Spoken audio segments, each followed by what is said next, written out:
Good morning दोस्तों, MS class में आप लोग का स्वागत है। आई होप है कि आप लोग अच्छे होंगे, बढ़िया से होंगे। आप लोग की तैयारी चल रही होगी अच्छे से, बढ़िया से। ये लॉ स्टूडेंट के लिए सेशन होने वाला है, जो कि हिंदू लॉ है। ये आप लोग का फैमिली लॉ का एक पार्ट है, हिंदू लॉ। हमने हिंदू लॉ के बारे में बहुत कुछ बता दिया हूँ, लेकिन इसमें मेंटेनेंस बाकी है। इसमें मेंटेनेंस के बारे में आज बताऊंगा मैं। ये मेंटेनेंस है, इसके बारे में बताऊंगा कि इसके जो भरण पोषण क्या होते हैं, क्योंकि और बाकी मैं सब वीडियो बना चुका हूँ। जो एलएलबी के छात्र होंगे, जो भी स्टूडेंट होंगे, जो लॉ की जो प्रिपरेशन कर रहे हैं, या पीसीएसजे हुआ, जो कोई भी तैयारी कर रहे हैं, या आप लोग सेमेस्टर एग्जाम की तैयारी कर रहे हैं, आप लोग सेमेस्टर एग्जाम आने वाला भी है लखनऊ यूनिवर्सिटी का, तो उन लोग के लिए बहुत इंपॉर्टेंट होने वाला सेशन, क्योंकि इससे क्वेश्चन बनता ही है 100%, 200% बनता है। इससे क्वेश्चन आप लोग का बनेगा ही मेरे भाई। तो ऐसे मैं आपको बताऊंगा एकदम फुल एक्सप्लेन करके, जो है एकदम अच्छे से बढ़िया थे। तो वीडियो में लास्ट तक बने रहेगा, बिना स्किप किए हुए आप लोग देखिए लास्ट तक मेरे भाई। आप लोग को मजा भी आने वाला है, सब चीज़ आने वाला। अगर चैनल पर नए होंगे तो मेरे भाई सब्सक्राइब जरूर करिएगा। और ऐसे ही वीडियो पाने के लिए आप लोग को हर एक चीज़ें देता हूँ, जान रहे हैं आप लोग। जो लोग जान रहे नहीं तो लाइक वीडियो को जरूर करिएगा मेरे भाई। आप लोग लाइक करने में यार कंजूसी करते हैं यार। कोई बात नहीं, अगर आप लोग को अच्छा नहीं लगेगा डिसलाइक करना भी बिल्कुल मत भूलिएगा मेरे भाई। कोई जोर जबरदस्ती नहीं है, आप लोग को सिर्फ नॉलेज मेरा क्या है, नॉलेज देना। आप लोग का काम क्या है, नॉलेज लेना। बाकी आप लोग की मर्जी, आप लोग कर सकते हैं, नहीं भी कर सकते हैं। तो लास्ट तक बने रहेगा सेशन में। आपको पूरी वीडियो आपको अच्छे में से देखना है। आप लोग एक कॉपी या रफ जो भी होगा, आप लोग एक पेन लेकर के बैठ जाइए। आप लोग के पास अब टाइम नहीं बचा है। देखिए, समय कभी नहीं आता है, और समय जो है उसी को जियो, और उसी पल को एंजॉय करो, एंजॉय के साथ पढ़ाई करो। तो चलिए अब स्टेप बाय स्टेप करके बताते हैं। जैसा कि मैं आपको बता दूं, आप लोग इसमें जो है 3 पार्ट हम लोग पढ़ने वाले हैं। जैसे हिंदू मैरिज एक्ट 1955, बाकी Hindu adoption and maintenance act 1956, आपका क्रिमिनल जो है आपको प्रोसीजर कोड जो है 1973, आपका सेक्शन जो है 125। ये आप लोग का आएगा। अभी मैं बताऊंगा सेक्शन किस कैसा क्या नहीं, अभी एक्सप्लेन करके बताऊंगा। बाकी मैं आप लोग को बता दूं कि ये तीसरा वाला तो हम लोग पढ़ चुके हैं, इसमें तीसरा वाला नहीं पढ़ेंगे, क्योंकि मैं आप लोग मेरा मुस्लिम लॉ का जो है आप लोग देखे होंगे मेंटेनेंस, तो उसमें जा करके देख लीजिएगा। मैं आपको वीडियो प्रोवाइड किया हूँ, आप लोग जा करके उसमें देख लीजिए। सेक्शन 125 पूरी तरह एक्सप्लेन कर दिया हूँ, तो इसको हम लोग नहीं पढ़ेंगे, क्योंकि आप लोग मैं पढ़ा ही चुका हूँ। तो जो लोग वीडियो लोग नहीं देखे हैं, वो जा करके देख लेंगे। वो उसमें यही चीज़ें हैं, मतलब सेम चीज़ें रहती है, बस थोड़ा बहुत इधर उधर है। सेक्शन 125 उसमें भी आता है। तो चलिए इस 2 चीज़ को हम लोग पढ़ेंगे। तो आप लोग हम लोग देख लेते हैं। जैसे कि act two section of the 3B, जो आप जो है मतलब 1956 के, इसके अनुसार जो है आप लोग को क्या क्या ज़रूरतें होना चाहिए एक मेंटेनेंस करने के लिए। तो आप लोग का फूड, रोटी, कपड़ा, मकान, शिक्षा, ये होना चाहिए 4 चीज़ें। इसके बाद बेडिंग जो है एक्सपेंसेस होना चाहिए, जो कि अनमैरिड डाटर होना चाहिए, ये अनमैरिड डाटर होना चाहिए। ये चीज़ें होना चाहिए। जैसे आपका मेडिकल हुआ, एजुकेशन, क्लोथिंग, फूड, ये 5 चीज़ें जरूरी है आपको। 4 चीज़ें जरूरी है, लेकिन एक को फिर लास्ट में जोड़ा गया। इसको भी 5 चीज़ें जरूरी है, आपको होना चाहिए आपके मेंटेनेंस पाने के लिए ये चीज़ें। तो चलिए अब हम लोग देखते हैं Hindu marriage act 1955, maintenance of wife और हस्बैंड। इसके बारे में बता दूं, वाइफ और हस्बैंड। तो ये जो है आपका सेक्शन 24 और 25 आपको पढ़ना पड़ेगा। इसमें जो है आप लोग का हिंदू मैरिज एक्ट 19 जो है 55 का जो आएगा आप लोग का, उसमें जो है आप लोग को 24 25 आप लोग के सेक्शन, आपके पास अगर बेर एक्ट होगा तो उसको खोल लीजिएगा, और नहीं है तो कोई बात नहीं, मैं बेर एक्ट पूरा लिखा हूँ और अच्छे से बढ़िया से सही से। अगर नोट चाहिएगा तो मुझे संपर्क जरूर करिएगा। सब कुछ दिया गया है डिस्क्रिप्शन बॉक्स में, मैं आपको प्रोवाइड कर दूंगा। चलिए, जैसा कि इसमें कहा गया है कि वाद लंबित रहने पर भी भरण पोषण और जो है कार्यवाहियों के व्यय कैसे होना चाहिए। देखिए, मैं आपको इसको एक्सप्लेन करके बताऊंगा एक बार सही से। जैसा कि कहा गया, जहां की इस अधिनियम के अधीन के होने वाली किसी कार्यवाही में न्यायालय को यह प्रतीत हो कि यथास्थित पति या पत्नी के ऐसी कोई स्वतंत्र आय नहीं है, इसकी कोई स्वतंत्र आय ना हो, इसका ऐसा स्थित मतलब वो वहां परिवर्तित हो कोर्ट के सामने, ये कहा गया, जो कि उसके संभाल और कार्यवाही के आवश्यक व्यय के लिए पर्याप्त हो। जबकि जैसे आपके पास अगर पर्याप्त धन है तो आप लोग क्यों मांगेंगे किसी से। आप लोग के पास जैसे सरकार से कुछ चीज़ें मांग रहे हैं आप लोग, जैसे कोई भी लोन ले रहे हैं, कुछ ले रहे हैं, तो आपके पास वो चीज़ें प्रोवाइड है, तो आप लोग को क्यों सरकार देगा यार, कोई भी देगा। आपके पास जब वो सुविधा है, वो चीज़ें हैं, आप लोग के पास कोई भी चीज़ है, आप लोग अपने दोस्त से मांग रहे, किसी से मांग रहे, तो वो पहले कहेगा कि आपके पास खुद है, तो आप लोग क्यों नहीं उसको यूज कर रहे हैं। ऐसा होना चाहिए, ये कह रहा।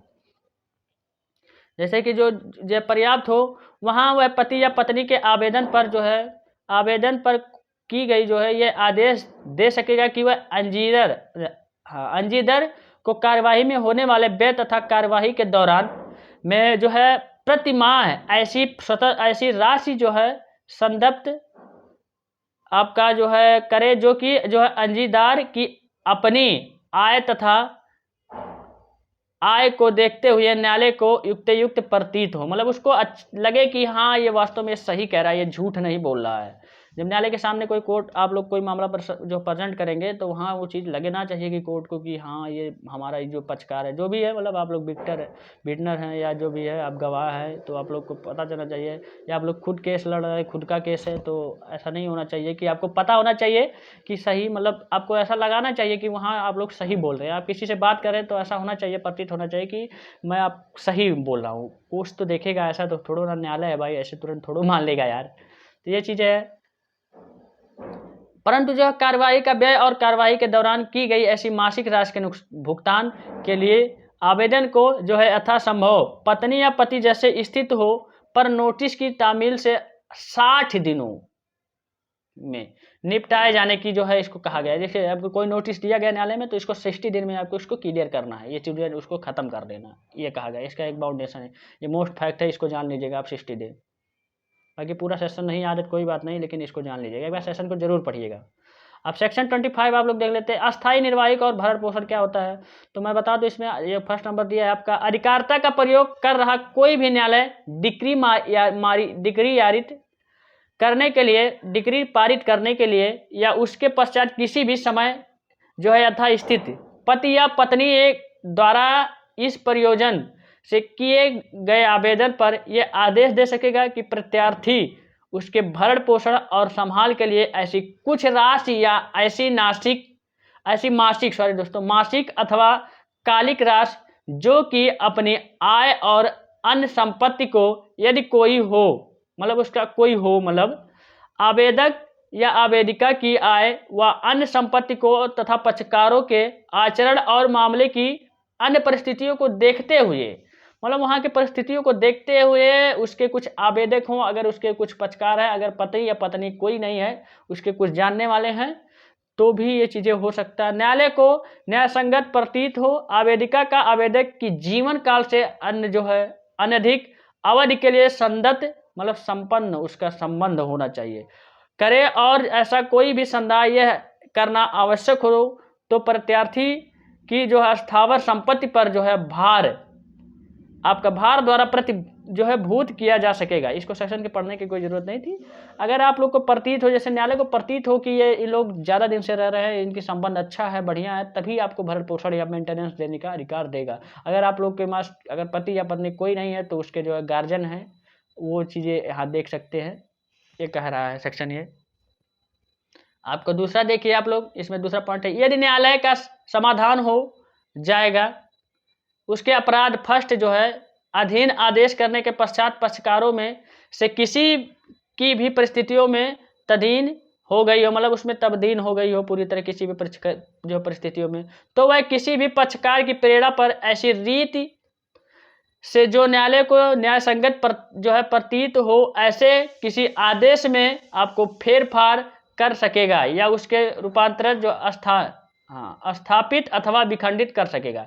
लेकिन थोड़ा दिक्कत हो रही है यार, थोड़ा पीडीएफ बनाने में दिक्कत हो गई, शायद स्कैन नहीं हुआ बढ़िया से।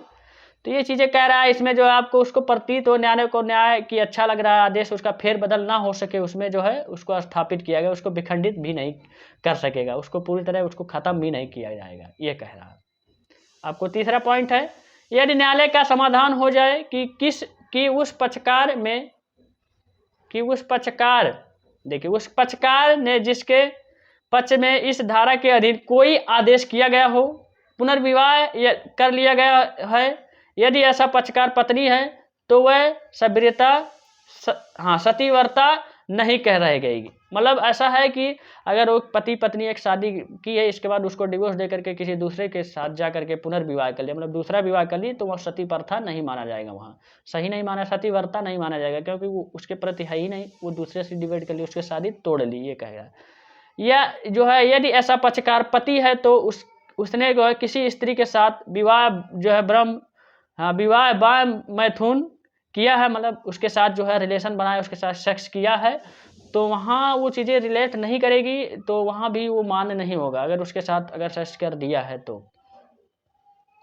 तो आदेश का जो है, तो इसके पक्षकार भी प्रेरणा पर ऐसे किसी आदेश का ऐसी रीति हो जो न्यायालय या न्याय संगत समझे परिवर्तित जो है अपांतरित आंतरित या आपके विखंडित कर सकेगा। मतलब न्यायालय विखंडित कर सकेगा अगर उसको पता चलेगा कि उसके साथ आप सेक्स किए हैं या कोई गलत संबंध बनाए हैं उसके साथ, कोई लड़की हो या मतलब लड़की हो या चाहे जो हो, तो वहाँ आप लोग जो है वहाँ जो उसको मेंटेनेंस को खारिज कर सकेगा, वो विखंडित कर सकेगा, वो रूपांतरित उसको बदल सकेगा, उसको आपको जो है मेंटेनेंस नहीं दे सकेगा। ये चीज़ें कह रहा है, समाधान आपके केस का नहीं होगा।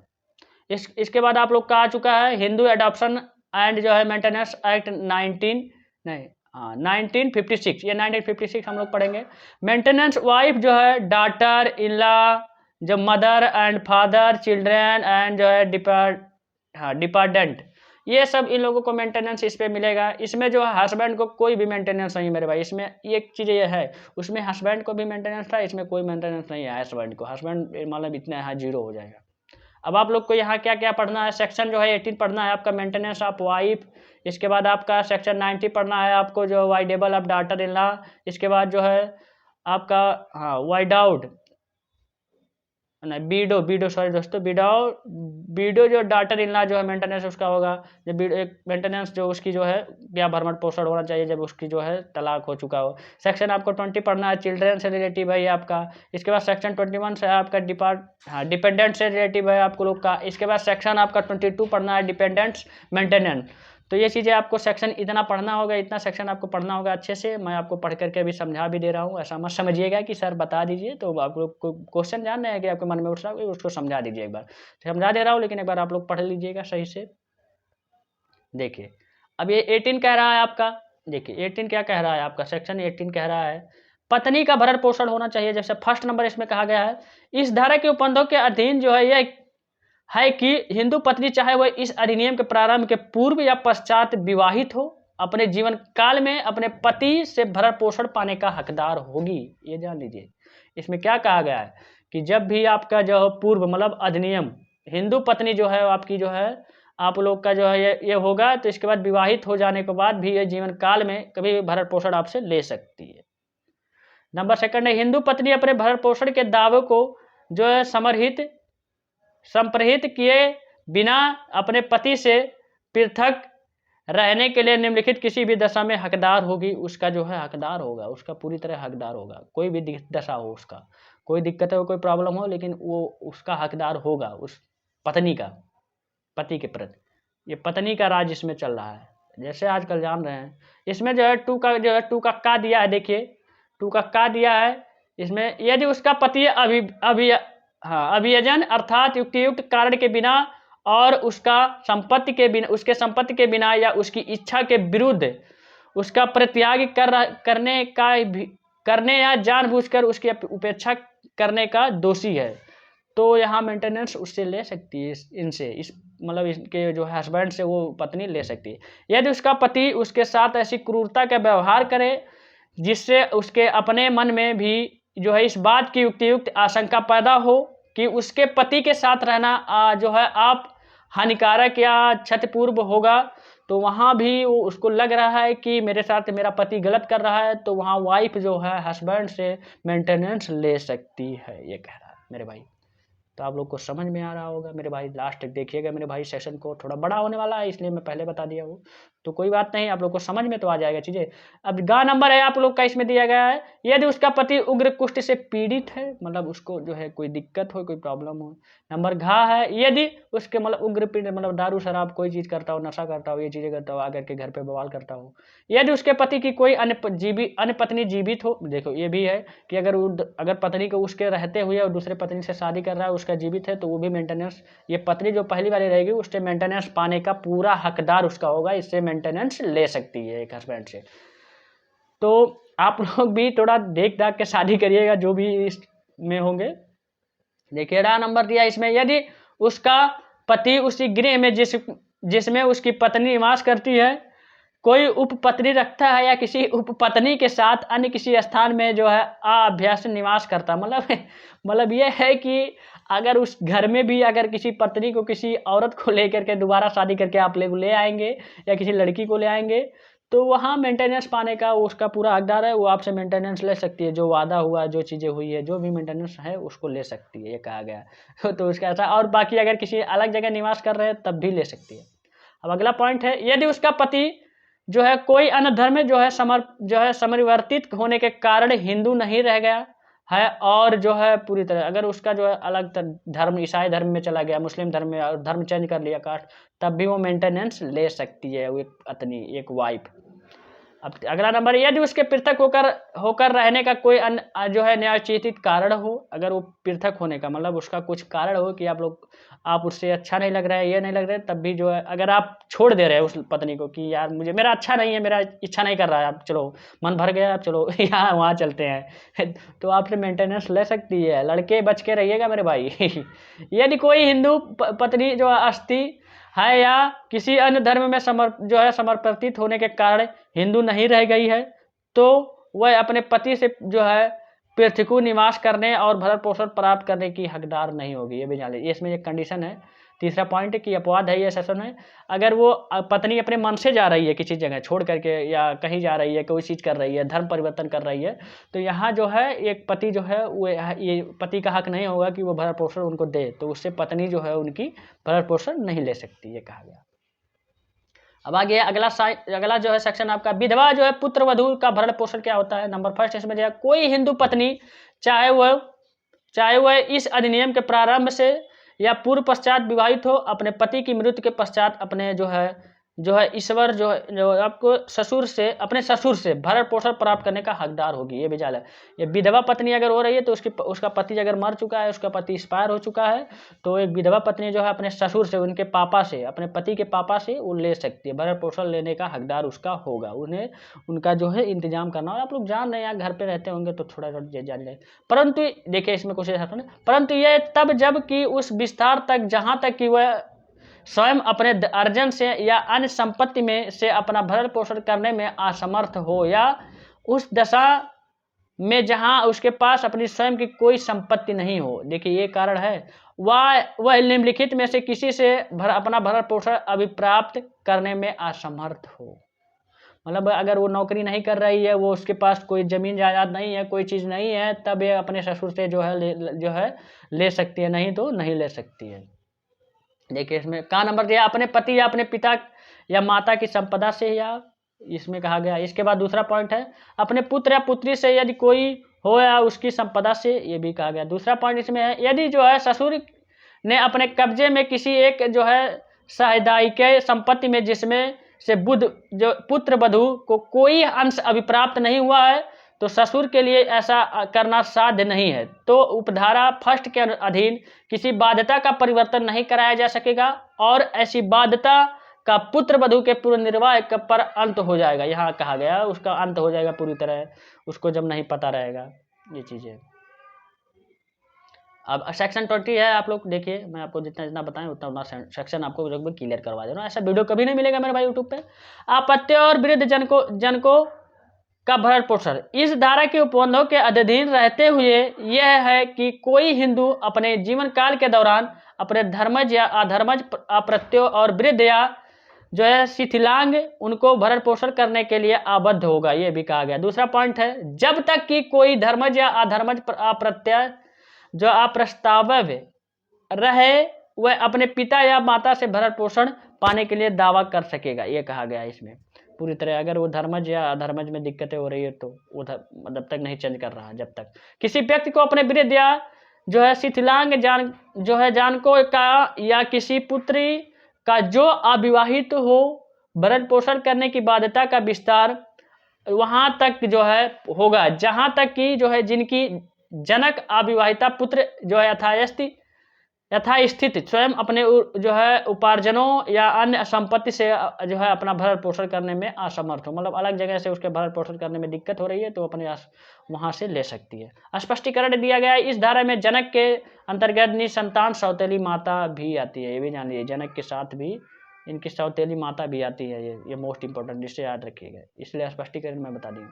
अब 21 देख लीजिए, जो आश्रितों की परिभाषा क्या होती है। इस अध्याय के प्रयोजनों के आश्रितों से मृतक से निम्नलिखित नातेदारी अभी जो है प्रेत है इसके बारे में, जैसे उसके माता नंबर फर्स्ट उसका पिता, उसकी माता, उसकी विधवा जब तक कि पुनर्निर्वाह ना कर ले, अपना मतलब जीवन पालन ना कर ले अच्छे से, आप लोग वो सेटल ना हो जाए, इसके बारे में।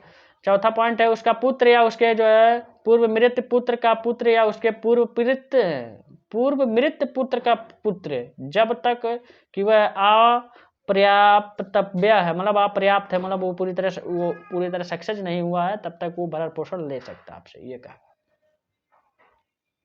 रहे। परंतु यह तब तक जो है तब जब कि और उसके विस्तार जहां तक कि कोई पौत्र की दशा में अपनी माता या पिता की संपदा से और प्रपौत्र की दशा में अपने पिता या माता की जो है या पिता या पिता की माता की संपदा से भरण पोषण अभिप्राप्त करने में असमर्थ हो, तब ये ले सकता। बी नंबर अगला है, देखिए इसी में उसकी जो है अविवाहिता पुत्री या उसके पूर्व जो है मृत जो है पुत्र की अविवाहिता पुत्री या उसके पूर्व मित्र, मतलब देखिए क्या अगर पुत्र की पूर्व मृत पुत्र की अविवाहिता पुत्री, आप लोग को समझ में दिक्कत हो रही है, आप लोग सही से पढ़िएगा तब आप लोग को पूरी क्लियर हो जाएगी। जब तक कि वह अविवाहिता रहती है, परंतु यह तब जब और उस विस्तार तक जहां तक कि वह पौत्री की दशा में अपने पिता या माता की संपदा से और प्रपौत्री की दशा में अपने पिता या माता की या पिता की माता की संपदा से भरण पोषण अभिप्राप्त करने में असमर्थ है। तो थोड़ा दोस्तों दिक्कत हो रहा होगा क्योंकि आवाज़ थोड़ा गला बैठ चुका है मेरा भी, और थोड़ा तबीयत नहीं सही है, इसलिए मैं थोड़ा प्रॉब्लम हो रही होगी, तो कोई बात नहीं, मैं आप लोग को पूरी कोशिश कर रहा हूँ। तो अगला पॉइंट है आप लोग को उसकी विधवा जो है पुत्री, परंतु यह है तब जब की और उस विस्तार तक जहां तक की जो है वो निम्नलिखित पूरी जानकारी होनी चाहिए। जैसे यहाँ देखिए उसकी विधवा पत्नी जब किस देखिए अपने पति की संपदा से या दूसरा पॉइंट है अपने पुत्र या पुत्री की से यदि कोई हो या उसकी संपदा से, या नंबर अगला पॉइंट है जो है अपने जो है ससुर या उसके पिता से या उनके दोनों में से किसी की संपदा से हो। अगला पॉइंट है इसमें उसके पुत्र की या पूर्व मृत पुत्र की कोई विधवा जब तक कि वह पुनर्निर्वाह न कर ले, परंतु जब तक मतलब वो पुनर्निर्वाह पूरी तरह ना कर ले उसमें असमर्थ होगी। इसमें आप लोग पढ़ लीजिएगा, सही से देख लीजिए। अगला पॉइंट है उसका अप्रस्तावित धर्मज पुत्र जब तक कि वह अप्राप्त व्यय रहे, मतलब अप्राप्त व्यय रहे, मतलब अप्रस्तावक नहीं है, सॉरी दोस्तों, अप्राप्त व्यय है, जब तक वो पूरी तरह मतलब संतुष्ट नहीं है, पूरी तरह आप लोग सक्सेस नहीं है, जब तक आप लोग जैसे आप लोग अपने पापा से लेते हैं, मम्मी से लेते हैं, जैसे उसकी अधर्मज पुत्री जब कि वह अविवाहित रहे, जब तक वो अधर्मज पुत्री है कोई भी हो, अगर वो अविवाहित है तब तक वो मेंटेनेंस लेने का हकदार होंगी, ये कहा गया। अगला पॉइंट है देखिए 22 है सेक्शन आपका आश्रितों का भरण पोषण। उपधारा फर्स्ट उपधारा सेकंड के उपबंधों के अधीन यह है कि मृत हिंदू के वारिस मृतक से विरासत में प्राप्त संपदा से मृतक के आश्रितों का भरण पोषण करने के लिए आबद्ध होगा, मतलब पूरी तरह बाधित होगा। सेकंड नंबर है इसमें पॉइंट नंबर सेकंड है जहां की किसी आश्रित से इस अधिनियम के प्रारंभ के पश्चात मृत हिंदू की संपदा में कोई अंश वसीयत निर्वसीयती उत्तराधिकारी द्वारा अभिप्राप्त नहीं किया गया हो। इसके बारे में इस अधिनियम के उपबंधों के अधीन यह है कि आश्रित उन व्यक्तियों को भरण पोषण प्राप्त करने के लिए हकदार होगा जो उस संपदा से को लेते हैं। इसको समझाने की कोई जरूरत नहीं। जो व्यक्ति संपदा लेते हैं उनमें से हर एक दायित्व अपने द्वारा ली गई संपदा और अंश के भाग को मूल्य के अनुपात होगा। अगला पॉइंट है उपधारा सेकंड जो है या उपधारा थर्ड में किसी भी बात के अंतर्विष्ट होते हुए भी कोई भी व्यक्ति जो स्वयं एक आश्रित है अन्यों के भरण पोषण के लिए अभिदाय करने का दायी ना होगा। मतलब वो पूरी तरह अगर आश्रित है, आप लोग पूरी तरह सक्सेस है, तो क्यों किसी से मांगेंगे, ये कह रहा है। यदि जो अंश या भाग उसे अभिप्राप्त हुआ हो उसका मूल्य उससे जो कि उसके भरण पोषण के रूप में अधिनियम और अधिनियम के अधिनियमित हो कम हो या कम हो जाएगा यदि अभिदाय करने का दायित्व का परिवर्तन किया जाए। तो यहाँ तक था मेरे भाई, आप लोग को सेक्शन क्लियर हो चुका होगा। आप लोग एक बार पढ़ लीजिएगा, सेक्शन क्लियर हो जाएगा। आप लोग को सेक्शन में कुछ समझना नहीं, एक बार पढ़ दीजिएगा बस। ये कॉन्टेक्ट ला का सेक्शन तो है नहीं कि उसको समझाना ये वो, तो अब बाकी मैं चीज़ें जो इंपॉर्टेंट लगा वो सब समझा ही दिया हूँ। तो आई होप वीडियो अच्छा लगा होगा, आप लोग अच्छे से बढ़िया से मन से मौज से पढ़िए, अच्छे से पढ़िए। तो आज का सेशन यहीं तक। आप लोग को और भी चीज़ें हैं तो मैं लोग प्रोवाइड कर रहा हूँ। मैं वादा किया हूँ आप लोग का ला के स्टूडेंट को सब चीज़ें प्रोवाइड करूँगा फर्स्ट सेमेस्टर के स्टूडेंट के लिए। बाकी वो लोग जो PCSJ की तैयारी कर रहे हैं उन लोग के लिए भी कोशिशें कर रहा हूँ। ये चीज़ें हैं। तो थैंक यू दोस्तों, आप लोग मिलेंगे, हम मिलेंगे आपको नेक्स्ट वीडियो में नेक्स्ट पार्ट के साथ। Thank you. आप लोग मस्त रहिए, अच्छे रहिए, स्वस्थ रहिए, सही सलामत रहिए और पढ़ते रहिए, मौज करते रहिए।